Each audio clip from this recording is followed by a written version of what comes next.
It always fascinates me what makes elite performers tick. When I read about an athlete who won gold 4 years ago, I was immediately struck by the parallel to trading. Now, the heartache of missing out on her dream of going to the Olympics previously, it drove her on in every part of her life to make sure that the next time she made it. During training, everything revolved around the key question of, is this going to help me get to the Olympics? Whether you're fighting for a place at the Winter Olympics or trying to get to the stage of consistently earning a living by performing in the markets, one thing that's certain is that desire is simply not enough. Now, this athlete clearly had a strong desire to represent her country at the games. You could parallel that with traders wanting to be consistently profitable in the markets. But missing out is what gave her the determination to actually get there. And as much as desire and determination can give you the fuel to learn and train, there's usually an extra step that top performers take. If you've ever listened to top traders, there's usually something they do that most others wouldn't even bother with. Maybe it's going through trades manually to better understand their performance, or doing a top-down view on the broad market, or even meditating in order to help them control themselves when the going gets tough.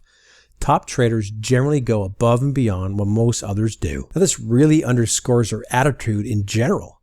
Trading, it's their business, it's their profession, and they will succeed. Now, for the athlete, watching her diet with precision, getting enough rest, doing extra training sessions, etc., are the types of things that will have culminated in getting to that one potentially life-changing day. Everything so far has been about giving yourself the opportunity and the stage to perform. Once you get there, you have to be able to convert that opportunity. Now, back in the day, I used to shoot a fair bit of pool and I was pretty good.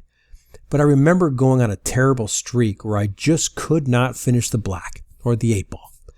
Now, this was a pretty infuriating way to lose games, where you clear up and then you miss your chance to win on the final ball.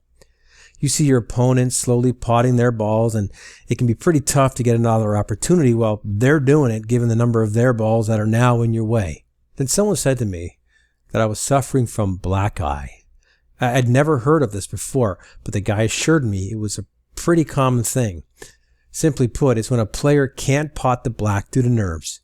Now, I wasn't aware of this, but as soon as I started loosening up on the black, I started winning again.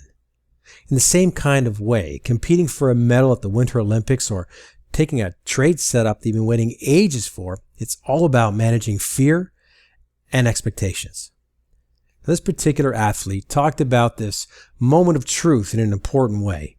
To her, it seems like in the moment, the outcome no longer mattered as much as the performance itself. In fact, she had purposely avoided knowing how others had performed. This athlete had surrendered, and in doing so, she trusted herself implicitly. And it's in this way that you're much more likely to be able to let all of your training and preparation shine through in your level of performance. Now, sources of inspiration don't always come from the places we usually expect. So why don't you broaden your horizons and just see what you might learn?